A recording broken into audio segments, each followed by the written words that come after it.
All right, I'm talking to you, journalists, politicians, educators, entertainers, athletes.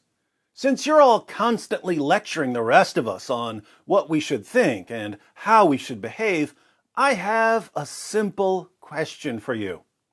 In this cup is a piece of paper on which I have written the name of a person or a company or a book or a religion that has been accused of sexualizing children.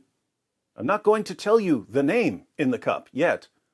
I'm just going to ask you, before I tell you the name, do you condemn this person or company or book or religion for sexualizing children? What's that?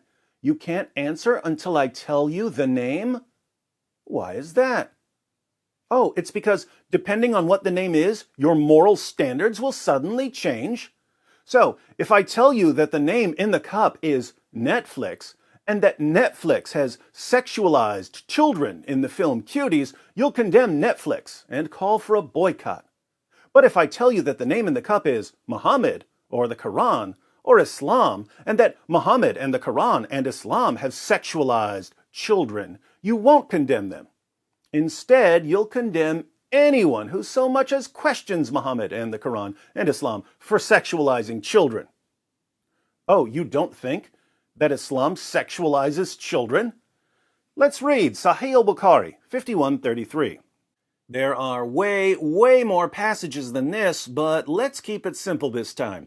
Notice the chapter heading. Giving one's young children, not adults, giving one's young children in marriage is permissible. Why? By virtue of the statement of Allah, and for those who have no monthly courses, no monthly period, i.e. they are still immature, that's Surah 65, verse 4 of the Quran. So, why is it okay to let someone marry your young daughter? Because the Quran talks about marrying girls who are too young to have a monthly period.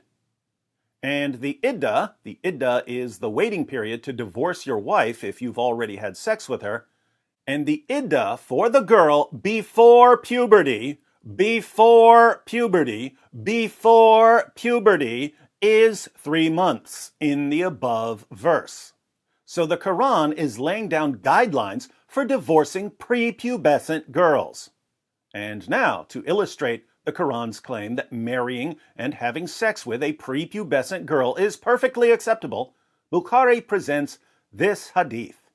Narrated Aisha that the Prophet wrote the marriage contract with her when she was 6 years old, and he consummated his marriage when she was 9 years old, and then she remained with him for 9 years, i.e. till his death. According to Surah 33, verse 21 of the Quran, Muhammad is an excellent pattern of conduct for men. But Muhammad had sex with a prepubescent 9-year-old girl. So, did Muhammad sexualize young girls? Absolutely. Does the Quran sexualize young girls? Absolutely. Does Islam sexualize young girls? Absolutely. Is it wrong to sexualize little girls? Let me guess, you still can't answer, right, journalists?